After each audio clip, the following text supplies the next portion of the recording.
For decades, ESPN was the crown jewel of Disney's cable empire. It was the network that seemed unstoppable. The one deal that defined Michael Eisner's boldest era as CEO. But today, that jewel doesn't look quite as shiny. In fact, with the way cable TV is moving, ESPN might be the biggest question mark in Disney's entire future. So how did Disney end up owning a majority stake of ESPN, and in the process reshape not just cable television, but the entire world of sports broadcasting? That's the story we're exploring today. Hey, this is Synergy Loves Company, where we explore how Disney connects to everything so you can feel connected to Disney even when you can't be at the parks. I'm Eric, and today we're diving into the final chapter of our Hearst and Disney trilogy, the story of ESPN. We've already uncovered Disney's surprising ownership of A&E and Lifetime with partner Hearst Media, but this time it's different. ESPN isn't just another channel. It's the most valuable cable network in Disney's portfolio, a channel that changed both television and sports forever. And I'd love to hear from you right away. When you think of ESPN, what comes to mind first? Is it SportsCenter or Monday Night Football, or maybe it's something else? Drop it in the comments below. I'm really curious what stands out to you with ESPN. The story of ESPN starts with a man who just lost his job. In 1978, Bill Rasmussen was fired from the New England Whalers of the World Hockey Association. Along with his son Scott and their friend Ed Egan, he dreamed up something wild, a 24-hour national sports channel. To most people, that idea sounded impossible. Who on earth would watch sports all day, every day? But Rasmussen was determined. He set up shop in a small rented office in Connecticut, and when the town wouldn't let him put up a satellite dish on the roof, he packed it up and moved to Bristol, a town that, funny enough, would soon be known worldwide as the home of ESPN. The breakthrough came when Getty Oil decided to back the idea in 1979, buying a majority stake, and that gave ESPN money to get off the ground. Then another crucial partner stepped in, Anheuser-Busch, who paid a record-setting $1 million to be the network's exclusive beer sponsor. Suddenly, this crazy sports channel idea had both cash and credibility. On September 7th, 1979, ESPN officially launched, reaching about 1.4 million cable subscribers. At first, it only ran around the clock on weekends, but by 1980, it was truly a 24/7 network. And from the very first day, it had its anchor show, SportsCenter. SportsCenter quickly became the heartbeat of the channel. Highlights, analysis, breaking news, it turned ESPN into the place where fans could go for sports, no matter the time of day. Within a month, Chris Berman joined the team, and his larger-than-life personality helped cement ESPN's voice. But what really made ESPN a force were the deals it struck. In 1980, the network got the rights to the early rounds of the NCAA men's basketball tournament. That's the same March Madness we all know and love today. And ESPN helped build it into a cultural event. Then, in 1984, a Supreme Court decision changed college football forever, and it opened a door for ESPN. Suddenly, schools and conferences could negotiate their own TV rights instead of the NCAA controlling everything. ESPN jumped at this opportunity, airing multiple games every weekend. For the first time, fans had a true buffet of college football, and ESPN was the one serving it. And then came the NFL. In 1987, ESPN landed rights to broadcast 8 regular season games on Sunday night. That was the game changer that ESPN needed. Suddenly, ESPN was going head-to-head with giants like NBC and CBS, and they were winning. Those Sunday night broadcasts became the highest rated NFL games for years. It's really hard to overstate just how important the NFL deal was. It turned ESPN from a quirky cable experiment into a must-have network, one that even casual fans couldn't ignore. And that relationship with the NFL, it would only grow more important as time went on. Behind the scenes, ESPN's ownership was shifting too. ABC first bought into ESPN during 1984, eventually taking control. And in 1990, Hearst stepped in by purchasing a 20% stake. Unlike the 50-50 partnerships with A&E and Lifetime, ABC was definitely more in control here, but that business relationship is what made it easy for ABC to let Hearst into this ESPN opportunity. And that put Hearst right there at the table with ABC, and that would solidify the partnership we've been exploring in this whole series. After all that growth in the 1980s, by the early 1990s, ESPN was a cultural force. It had SportsCenter, it had March Madness, it had the NFL. That made it a channel too powerful to ignore. And that's exactly when Disney's boldest CEO, Michael Eisner, decided to make his move. In 1995, Eisner pulled off a media deal so big it shocked the industry. Disney bought Capital Cities ABC for $19 billion. This wasn't just buying a TV network, it was buying a media empire, and tucked inside that empire was ESPN. Now, Disney hadn't gone into the Cap Cities deal specifically to get ESPN, but it was the icing on the cake. Michael Eisner's eyes were mainly on ABC and its vast programming library, all the TV stations, but what he got along with it was far more powerful than he imagined. A network that was already making money hand over fist, thanks to the NFL and the other sports rights. ESPN quickly became the crown jewel of the entire acquisition. But Eisner's interest in sports didn't start with ESPN. In fact, he had already been trying to take the sports world by storm. In 1993, Disney created the Mighty Ducks NHL team, directly inspired by their hit movie, The Mighty Ducks. Just a few years later, they purchased the Angels baseball team and moved them to Anaheim, just down the street from Disneyland. Eisner wanted Disney not just to broadcast sports, but to own them. Teams that could generate content, sell tickets, and expand the Disney brand into new arenas.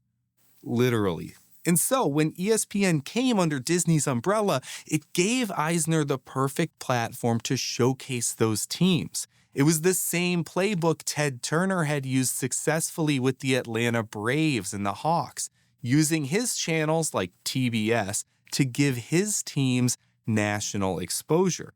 Eisner wanted Disney in that same category, a company that could control the games and the way the world watched them. And it wasn't just about teams and TV rights. Disney started weaving ESPN into its brand in very visible ways. In 1997, ESPN's own restaurants popped up in major cities, combining sports bars with that classic Disney polish. Then ESPN kind of outshined Disney itself when in 2010 the company changed the name of Disney's Wide World of Sports to ESPN's Wide World of Sports complex at Walt Disney World, a sprawling venue for tournaments, events, and even spring training. ESPN wasn't just another network anymore. It was part of Disney's cultural fabric. And maybe the best example of synergy is a person. Robin Roberts. She first rose to fame as a sportscaster on ESPN, but eventually crossed over to ABC, where she became the co-anchor of Good Morning America. And in 2019, she was honored as a Disney legend. Her journey from ESPN to ABC to Disney icon shows just how deeply ESPN was woven into Disney's world. And if you've been enjoying this series, make sure you're subscribed. By the late 1990s and early 2000s, one thing was crystal clear. ESPN wasn't just another Disney channel. It was the Disney Channel. Well, not the Disney Channel, but like the most successful channel. Here's what I mean. Financially, ESPN was a powerhouse. By the year 2000, the network was generating $2.6 billion in revenue and over $800 million in operating income for Disney. Analysts estimated ESPN's worth at around $20 billion. Roughly a quarter of Disney's total market value at the time. In other words, ESPN alone was carrying the same weight of entire theme parks or movie divisions. Cable companies knew it too. By 2002, ESPN charged providers about $1.50 per subscriber, more than double what CNN could demand. And despite the high fees, providers paid up because ESPN was the channel people couldn't live without. It became Disney's cable TV crown jewel. But ESPN wasn't just making money, it was shaping culture.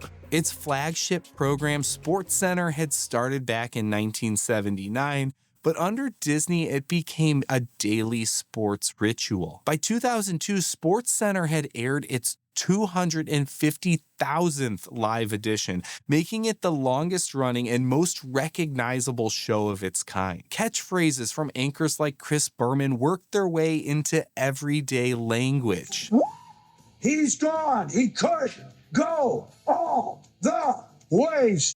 SportsCenter didn't just cover the highlights, it became the highlight of sports TV. And then there were the rights packages, the real muscle behind ESPN's dominance. In 1998, Disney inked part of an $18 billion NFL deal, ensuring that ABC kept Monday Night Football while ESPN expanded Sunday Night Football. The NFL, America's biggest sports league, was locked in. In 2002, Disney shelled out $2.4 billion for a blockbuster NBA deal, which even put the NBA Finals on ABC. Major League Baseball, deal secured. The NHL, locked in. College football, ESPN basically became the home of Saturday sports. With those contracts, ESPN didn't just compete, it owned the sports landscape. And through it all, Hearst still quietly held on to its 20% stake.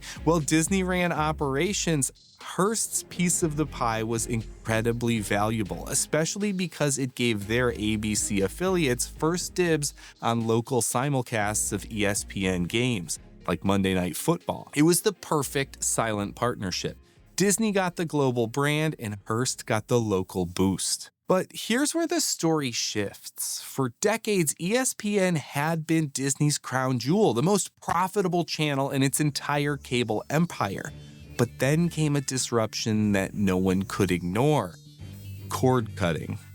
At its peak in 2011, ESPN reached nearly 100 million homes. Fast forward to the end of 2023, and that number had fallen to around 70 million. That's tens of millions of households gone, and with them, billions of revenue. For a company built on subscription fees, the traditional cable bundle was no longer a sure thing. So Disney's answer? Go direct to the fans. In 2018, ESPN launched ESPN Plus, a supplemental streaming service, home to overflow games, combat sports, even UFC pay-per-views, but it didn't have all that live flagship content on the main channels. However, in 2025, Disney doubled down, finally unveiling a fully fledged standalone ESPN streaming service. This wasn't just ESPN Plus, it was the ESPN experience. All 12 ESPN networks, 47,000 live events, studio shows like SportsCenter, original documentaries, and features, all without a cable subscription. The app even launched with features that feel like an experimental prototype channel of tomorrow.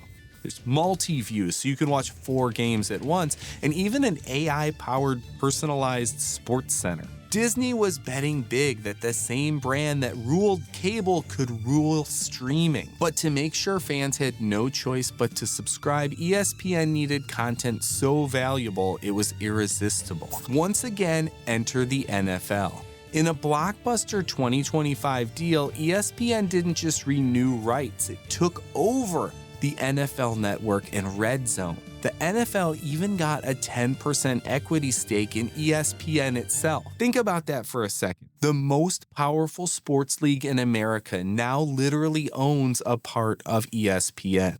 That deal alone all but guaranteed that diehard football fans, and there are a lot of them out there, they would need ESPN's new service. And that wasn't all. Disney stacked the deck with a 5-year WWE partnership starting in 2026.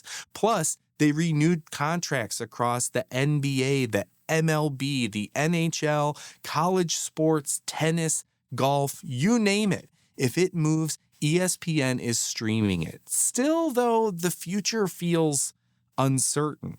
Some analysts whisper about a possible spinoff of ESPN and ABC and possibly all of Disney Television into their own separate company. ESPN bet the network's big push into sports gambling is both a revenue opportunity and a gamble of its own that doesn't quite fit the traditional Disney image. And while bundling with Disney Plus and Hulu makes sense, it shows just how much Disney needs ESPN to hold the line against subscriber churn. ESPN is the canary in the coal mine for Disney's TV empire. If ESPN can transition from cable titan to streaming powerhouse, then maybe ABC and Disney's other networks can follow. But if ESPN stumbles, it could foreshadow much bigger trouble for Disney's traditional media business. Since we're talking sports today, yes, I'm rocking my Synergy Loves Company basketball jersey.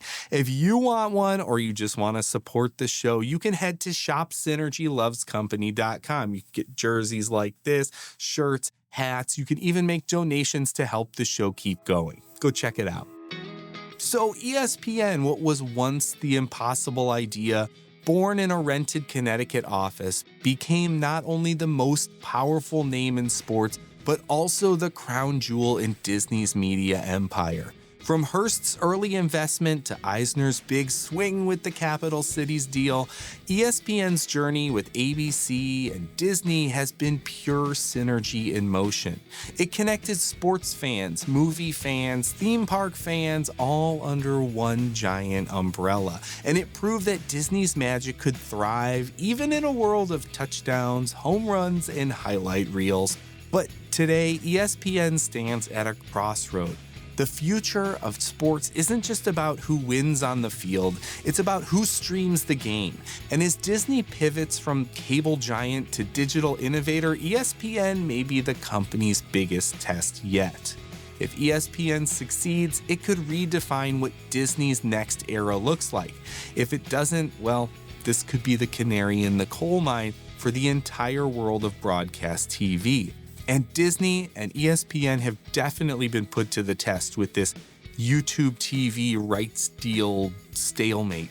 If you've been watching this Hearst trilogy from A&E to Lifetime and now ESPN, thank you for coming along for the ride. And if you missed one of those earlier episodes, go check them out next. They show just how deep Disney's media connections really go. And of course, if you want to support the channel, head on over to shop.synergylovescompany.com for merch and ways to help keep the show going. And remember, sometimes the most magical Disney experiences happen all around you. You just need to know where to look. So until next time, keep discovering the magic in everything.